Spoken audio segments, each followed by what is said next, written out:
Hello what's up, कैसे हैं आप सब। अगर आप हो एक सीए स्टूडेंट, सीए इंटर या सीए फाइनल, जिसका कहीं ना कहीं ऑडिट एग्जाम आने वाला है, तो मैं आपके लिए ये वीडियो लेके आया हूँ। ऑडिट में बच्चों की जनरली यही परेशानी आती है सर। सबसे पहली परेशानी, फर्स्ट टाइम पे याद नहीं हो रहा। अब फर्स्ट टाइम पे किसी तरह रट्टा लगा लगा के याद भी कर लिया, तो जब उसको वापस रिवाइज करने बैठते तो ऐसा लगता है फिर से फ्रेश पढ़ रहे हैं। ठीक है, फर्स्ट रिवीजन में किसी तरह अपन ने हाथ पैर मार के याद किया था, सेकंड रिवीजन तक पहुंचते पहुंचते ऐसा लगता है यार ये फिर से फ्रेश पढ़ रहे हैं। और फिर ऐसा लगता है मोराल टूट ही जाता है। मतलब जितना टाइम, जितनी मशक्कत पहली बार पढ़ने में लगी थी, उतना टाइम, उतनी मेहनत, उतनी मशक्कत सेकंड टाइम पढ़ने में भी लगती है। और सर, 1.5 दिन में तो बैंड ही बज जाती है।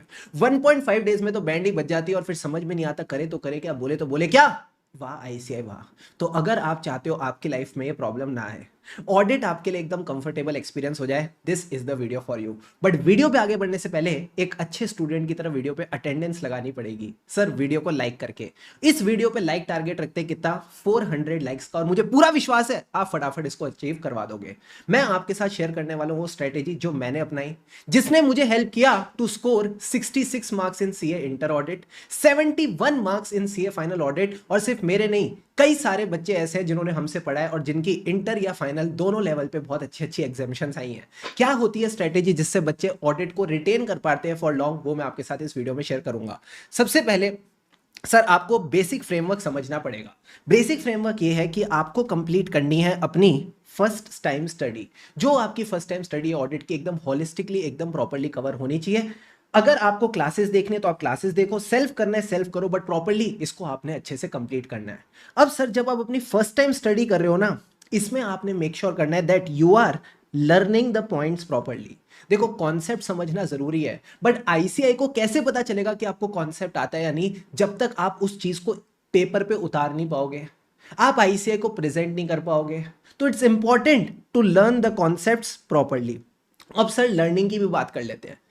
मुझे एक बात बताओ, जब हम ऑडिट का एग्जाम दे रहे हैं, जब हम ऑडिट के कॉन्सेप्ट्स की बात कर रहे हैं, तो क्या कॉन्सेप्ट मैंने बनाए हैं? नहीं। क्या आपने बनाए हैं? नहीं। जो कॉन्सेप्ट है वो स्टैंडर्ड्स ऑन ऑडिटिंग के हिसाब से है।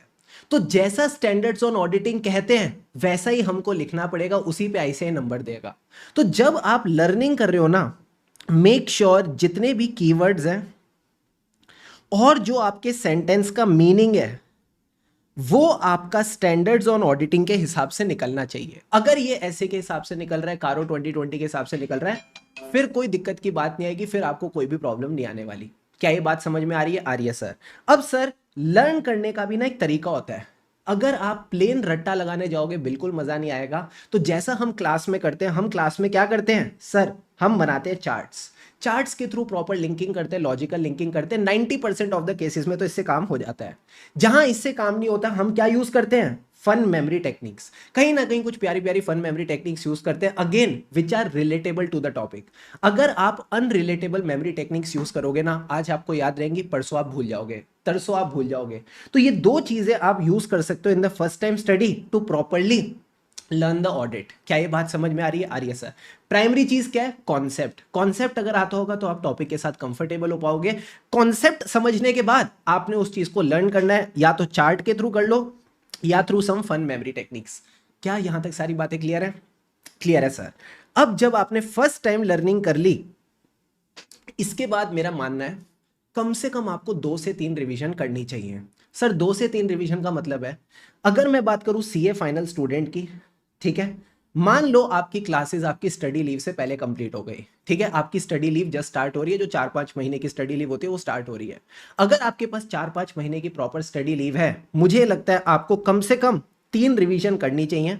एक 12 दिन की, एक 6 दिन की और एक 3 दिन की। मैंने भी कम से कम 12-15 दिन अपने फर्स्ट रिवीजन में लगाए थे सीए फाइनल के।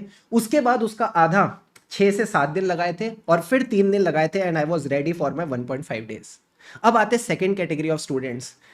कई सारे ऐसे बच्चे होते हैं जिनको स्टडी लीव या तो कम मिलती है या स्टडी लीव प्रॉपर मिली है, उन्होंने अपनी ऑडिट की क्लासेस ही स्टडी लीव में करी हैं। तो अगर आपने ऑडिट की क्लासेस स्टडी लीव में करी है, तो आपको 12 दिन ऑडिट को देने की जरूरत नहीं। आप ऐसा मान सकते हो जो आप क्लासेस स्टडी लीव में कर रहे हो वही आपकी फर्स्ट रिवीजन है। फिर आपको क्या करना है, 6 से 7 दिन देने हैं फर्स्ट रिवीजन में, जो आपकी क्लासेस के बाद होगी, और उसके बाद 3 से 4 देने अगले रिवीजन में। 2 रिवीजन भी अगर आपने ढंग से कर लिए तो इजीली आप 1.5 डेज में डील कर पाओगे। क्या यहां तक सारी बातें समझ आ रही है? आ रही है सर। अब इंटर स्टूडेंट्स की बात करते हैं। अगर आप एक इंटर स्टूडेंट हो जिसने अपनी ऑडिट की क्लासेस एग्जाम से जस्ट लेट से 2-3 महीने पहले कंप्लीट करी है। मान लो आपके एग्जाम जनवरी में, आपकी क्लासेस अक्टूबर में कंप्लीट हुई हैं, तो आप मान सकते हो कि अगर आपने क्लासेस अच्छे से कवर करी हैं, प्रॉपर नोट्स वगैरह बनाए हैं, क्वेश्चन सॉल्व करें, your classes was your first revision. अब आपकी जो रिवीजन आफ्टर द क्लास है उसमें आप कह सकते हो आपको 7 से 8 दिन लगेंगे, ठीक है। It will take around 7 to 8 days। जो अगली रिवीजन होगी it will take 3 to 4 days, and then again you will be ready for your 1.5 days revision for audit. क्या ये बातें समझ में आ रही हैं? आ रही है सर। तो सिंपल सी बात है, अगर आप क्लासेस के बाद 2 से 3 रिवीजन कर रहे हो that is good enough. But problem है सर कॉन्फिडेंस की। तो कॉन्फिडेंस के लिए what you can do is give 1 mock test.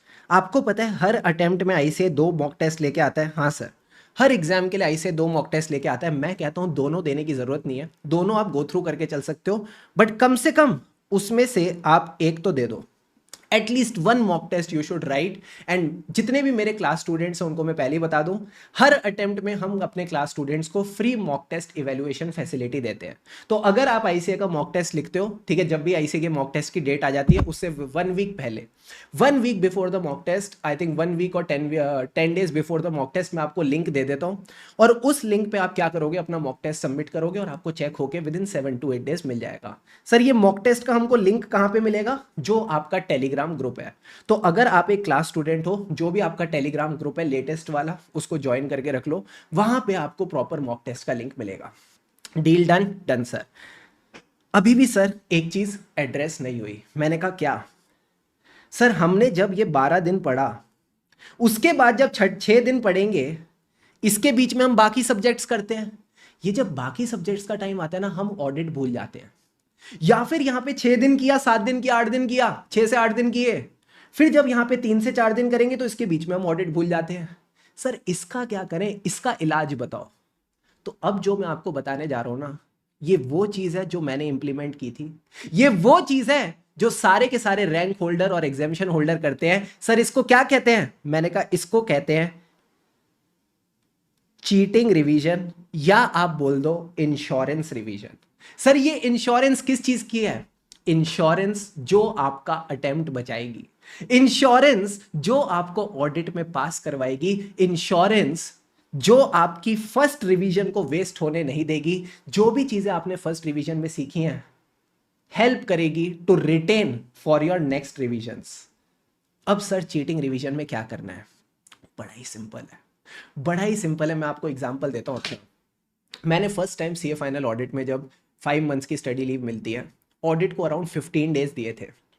Sir आपने रोज ऑडिट पढ़ा 15 डेज के लिए? यस। मैंने अपने सीनियर से गाइडेंस ली थी जिनकी AIR 1 आई थी। उन्होंने मुझे बताया था कि यार अगर तू पहली बार 15 दिन पढ़ेगा, दूसरी बार तेरा 7-8 दिन में हो जाएगा, दूसरी बार अगर 7-8 दिन में हो जाएगा तो नेक्स्ट टाइम 3 to 4 days में हो जाएगा, और अगर 3 to 4 days में हो गया ना, तेरे को 1.5 days में कभी दिक्कत नहीं आएगी। मोस्टली स्टूडेंट्स को 1.5 days में दिक्कत ही इसलिए आती है क्योंकि वो ऑडिट को ना बहुत फैला के पढ़ते हैं। सर फैला के पढ़ते हैं मतलब वो सोचते हैं कि मैं 40 दिन ऑडिट पढ़ूंगा और उसके बाद सीधा 1.5 days में याद आ जाएगा। आप ये सोचो, जब आपने 40 दिन ऑडिट को फैला दिया, क्या आपको 11th डे पे याद रहेगा आपने फर्स्ट डे पे क्या पढ़ा था? सर नहीं। आपको 20th डे पे याद रहेगा आपने 11वें दिन पे क्या पढ़ा था? नहीं। आपके दिमाग में पूरा का पूरा सिलेबस फैल गया। यही अगर आपने 12 दिन में किया तो आप आराम से 6 दिन में हैंडल कर पाओगे। अगर आपने 6 दिन में हैंडल किया तो आप 3-4 दिन में आराम से हैंडल कर पाओगे। अगर आपने 3-4 दिन में हैंडल कर लिया ना, 1.5 डेज में कभी कोई दिक्कत नहीं आएगी, बिकॉज आपके माइंड को पढ़ना आता है। आपके माइंड को ये चीज आती है कि कैसे हमको पूरे सिलेबस को एक साथ लेके बैठना है। आपको ये बात समझ में आ रही है? नहीं आ रही है? आ रही है सर। अब कई बच्चे आके बोल सकते हो सर मेरे ना दोस्त भी वैसा कर रहे हैं, वो ना फैला फैला के पढ़ रहे हैं। सर मेजॉरिटी बच्चे तो ऐसे फैला फैला के पढ़ते हैं। अरे भैया, क्या मेजॉरिटी बच्चे पास होते हैं? Answer is no. तो हमको वो करना चाहिए ना जो हमारे भले के लिए है। अगर हम क्राउड के पीछे जाएंगे, मेजॉरिटी के पीछे जाएंगे, तो रिजल्ट भी वैसे ही मिलेगा जो मेजॉरिटी को मिल रहा है। और मैं जानता हूं आप अपना भला चाहते हो, आप अपना अच्छा चाहते हो, तभी आप यहाँ पे बैठे हो। एंड मैं अभी आपको ना वैसे ही गाइड कर रहा हूँ जैसे मैं अपने एक छोटे भाई बहन को गाइड करता ना, जैसे एक सीनियर, कॉलेज वाले सीनियर होते हैं वो अपने जूनियर्स को गाइड करते हैं ना, तो आप ऐसा मानो आपके सामने वही सीनियर बैठा है जिसने कहीं ना कहीं अपना एग्जाम क्लियर किया है। और सिर्फ मैंने नहीं किया, हमारे कितने सारे स्टूडेंट्स ने एग्जामिशन स्कोर करी है, 50 मार्क्स स्कोर करे, 60, 70, 80 स्कोर करे हैं। सर इन सब ने कहीं ना कहीं स्ट्रेटेजीज को फॉलो किया है। तो अगर मैं आपको सिंपल सी बात बताऊं, अब करना क्या है, हमको सिर्फ सब्जेक्ट के टच में रहना है। मैं भी आपको ये कह रहा हूं, आप ऑडिट के साथ टच में रहो। टच में रहो यानी मान लो आपने अपनी फर्स्ट रिवीजन कंप्लीट करी ऑडिट की, यस सर। तो मैंने क्या किया था, जैसे मैंने बोला 15 दिन में ऑडिट की रिवीजन कंप्लीट हुई। फिर मैंने अगला सब्जेक्ट उठाया था कॉस्टिंग और टैक्स। उस टाइम पे कॉस्टिंग भी सीए फाइनल में होता था, ठीक है सर। अब जब मैं कॉस्टिंग पढ़ रहा हूँ या टैक्स पढ़ रहा हूँ, मैं रोज शाम को कोशिश करता था 2 से 3 घंटा, 2 से 3 घंटा मैं ऑडिट पढ़ूंगा। अब 2 से 3 घंटा क्या किया, जैसे सपोज मैंने मान लो सीए फाइनल का प्रोफेशनल एथिक्स उठाया, ठीक है सर। अब पूरा प्रोफेशनल एथिक्स एक साथ नहीं करना, उसको पार्ट्स में बांट देना है। जैसे प्रोफेशनल एथिक्स थोड़ा बड़ा लग रहा है, तो मैंने उसको 3 पार्ट्स में बांट दिया। अब जब 3 पार्ट्स में बांटा, तो एक दिन 2 से 3 घंटा लगा के एक पार्ट कंप्लीट कर लिया, अगले दिन 2 से 3 घंटा लगा के एक और पार्ट कंप्लीट कर लिया, फिर अगले दिन 2 से 3 घंटा लगा के एक और पार्ट कंप्लीट कर लिया। तो इससे क्या हुआ, जो मैंने 10-12 दिन लगा के मेहनत की थी ना, अब मुझे उस पर थोड़ा अच्छा कॉन्फिडेंस आ गया। कहीं ना कहीं उसमें थोड़ी अच्छी आप कह सकते हो फील आ गई कि यार हाँ, अब मुझे लग रहा है कि अब मैं सब्जेक्ट के साथ और कंफर्टेबल फील हो रहा हूँ। देखो, रिलेशनशिप हो या पढ़ाई, टाइम देने से चीजें बेहतर तो होती हैं, ठीक है, ये बात ध्यान रखना। वापस बोल रहा हूँ, रिलेशनशिप हो या पढ़ाई, टाइम देने से कहीं ना कहीं चीजें बेहतर होती है, कंफर्ट ज्यादा आता है। तो जैसे ये प्रोफेशनल एथिक्स कंप्लीट हुआ, फिर एक और टॉपिक उठाया, अगेन उसको 2 से 3 घंटे दिए, कंप्लीट किया। एक बार पता है क्या हुआ था, इंटरनल ऑडिट का चैप्टर था। मैंने और मेरे दोस्तों ने डिसाइड किया आज हम इंटरनल ऑडिट करेंगे। उन सब का अराउंड 1.5 to 2 आवर्स में पूरा रिवीजन कंप्लीट हो गया। मुझे इंटरनल ऑडिट को रिवाइज करने में लगभग 3.5 घंटे लग गए। मुझे थोड़ा थोड़ा फोमो हुआ, मुझे लगा यार मैं क्या बेकार पढ़ रहा हूँ क्या, ये लोग क्या मस्त मस्त पढ़े जा रहे हैं इतनी फटाफट फटाफट, मैं क्या खराब पढ़ रहा हूँ। एंड फिर पता है हमने ना थोड़ा एक दूसरे का वाइवा वाइवा लिया, and then I realised I was studying with quality. कहीं ना कहीं एक बात हमेशा याद रखना, अगर सिर्फ सब्जेक्ट को रीड ही करना है, ठीक है, अगर सिर्फ मुझे बुक को रीड ही करना है, तो यार रीड करने के लिए तो भैया 1-2 दिन भी काफी है। रीड करना कोई बड़ी बात तो नहीं है, but point is understanding and learning. कहीं ना कहीं अंडरस्टैंडिंग और लर्निंग साथ साथ रखनी है, तभी मैं आपको इतना टाइम दे रहा हूँ, तभी आपको ये चीजें मैं बता रहा हूँ। बात समझ में आ रही है, नहीं आ रही है? आ रही है सर। तो आपने यही देना है, 2 to 3 hours every day you need to give to the subject with other subjects. जो भी आप बाकी सब्जेक्ट्स पढ़ रहे हो उसके साथ 2 से 3 घंटा दो। एंड ट्रस्ट मी, जब आप पहली रिवीजन से दूसरी रिवीजन तक पहुंचोगे ना, अगली बार जब आप बुक को उठाओगे, आपको सारे कॉन्सेप्ट्स फ्रेश लगेंगे। आपको ऐसा लगेगा now I am familiar with the subject, now I can feel that confidence with the subject, and then the things will be very easy for you. And अब की मर्जी है, आप इस चीज को मॉर्निंग में करना चाहते हो या इवनिंग में करना चाहते हो, what ever suits you, you can do it. मैं जनरली इवनिंग में करता था कि 5 से 7 बजे का टाइम रखता था। अब वो 2 घंटे लगे चाहे 3 घंटे लगे, I use to give that time and do that things properly. क्या ये बात समझ में आ रही है, नहीं आ रही है? आ रही है सर। अगर मैं क्विकली चीज़ों को समराइज करूं तो वापस एक बात सुन लो, ठीक है सर। अगर अभी तक आपने क्लासेस प्रॉपरली नहीं करी है, तो मैं तो कहूंगा अगर आपके एग्जाम में टाइम है तो आप प्रॉपर रेगुलर बैच कंप्लीट करो, जिसमें आपको concepts, memory techniques, charts, written practice along with all the तड़कते भड़कते case study based question of ICI properly आपके कवर हो जाएंगे विद प्रैक्टिकल इनसाइट्स। अगर आपको लगता है नहीं सर मेरे एग्जाम बहुत जल्दी आने वाले हैं, मेरे पास ज़्यादा टाइम नहीं है क्लासेस के लिए, तो you can do the exam oriented batch. Exam oriented batch के अंदर आपके concepts along with the all the case study based questions of ICI with proper written practice, memory techniques and charts will be complete in a given time frame, जिसमें आपकी learning वगैरह सबका ख्याल रखा जाएगा along with the test series. Test series is covered with both, you can say regular and fast track batch, और बोल दो एग्जाम ओरिएंटेड बैच, ठीक है सर। अब एक बार आपने क्लासेस कंप्लीट कर ली, अब हमें जाना है रिवीजन पे। रिवीजन कितनी? अगर टाइम बहुत ज्यादा है, कम से कम 3 रिवीजन करो, 12 दिन, 6 दिन, 3 दिन। अगर लगता है टाइम थोड़ा लिमिटेड है, 2-2.5 महीने हैं, तो आप 2 रिवीजन भी अगर ढंग से कर लेते हो, 8 दिन की, 3 दिन की, थोड़ा टाइम और मिलता है तो एक 1.5 डेज की भी, और सीधा एग्जाम की 1.5 डेज में जाते हो, easily you will be able to manage the things, ठीक है sir. But the catch is, जब एक रिवीजन से दूसरी रिवीजन में जाएंगे तो भूल जाएंगे, तो ना भूलने के लिए क्या करनी है? Cheating revision. आज हमने एक अच्छा कॉन्सेप्ट सीखा, चीटिंग रिवीजन, जिसको आप बोलते हो इंश्योरेंस, कि जो एक रिवीजन में सीखा है उसको रिटेन करने के लिए फॉर द नेक्स्ट रिवीजन हम क्या करेंगे, रोज ऑडिट को टाइम देंगे 2 से 3 घंटा, ठीक है, ताकि जब तक मैं उस रिवीजन तक पहुंचूं कहीं ना कहीं I am in touch with the subject. क्या ये बात समझ आ रही है? आ रही है सर। क्या चीटिंग रिवीजन में हमें 100% सिलेबस कवर करना है? Answer is no. अगर आप चीटिंग रिवीजन में 75 to 80% सिलेबस भी ढंग से कर लेते हो, you will feel very very good, कहीं ना कहीं आपको बहुत अच्छा लगेगा। और अगर और कॉन्फिडेंस चाहिए तो आईसीआई मॉक टेस्ट लेता है। अपनी सेकंड रिवीजन के बाद डू राइट द आईसीआई का मॉक टेस्ट, ट्रस्ट मी आपके बहुत अच्छे नंबर आ जाएंगे, ठीक है, आपके डेफिनेटली बहुत अच्छे नंबर आ जाएंगे एंड आप अच्छा कॉन्फिडेंस गेन कर लोगे। So that's it from my side. अगर वीडियो अच्छी लगे तो do give it a like, ठीक है, एंड एकदम मन लगा के पढ़ो। एक बात हमेशा याद रखना, आईसीआई क्या ऑडिट के पेपर में ऐसा कर रखा है कि ऑडिट का पेपर 20 नंबर का है और अकाउंट्स का पेपर 100 नंबर का? नहीं सर, दोनों 100 नंबर के हैं। तो जब आईसीआई ने दोनों को 100 नंबर का रख रखा है, तो क्या हमको ऐसा करना चाहिए कि किसी सब्जेक्ट को ज़्यादा टाइम और किसी सब्जेक्ट को कम टाइम देना चाहिए? नहीं सर, सबको हमको प्रॉपर इक्वल टाइम देना चाहिए। And trust me when I से दिस, मार्केट में या आपके सीनियर से आपने कई बार सुना होगा, यार ऑडिट में नंबर कम आते हैं, ठीक है, या आईसीआई ऑडिट में नंबर नहीं देता। एक बार इंस्टाग्राम जाके मेरी प्रोफाइल देख लेना, ठीक है, just go to Instagram, search my profile Shubham Keswani, वहाँ पे मैंने 2 पिन पोस्ट लगा रखी हैं। उसमें मैंने रैंक होल्डर्स नहीं दिखा रखे, उसमें मैंने दिखा रखे हैं examination holders. Just see the marks. Intermediate में 94 marks, 93 marks, 87 marks, CA final में 81 marks, 82 marks, which is very much comparable to the practical subjects. हो सकता है प्रैक्टिकल सब्जेक्ट से भी बेटर रिजल्ट्स हों।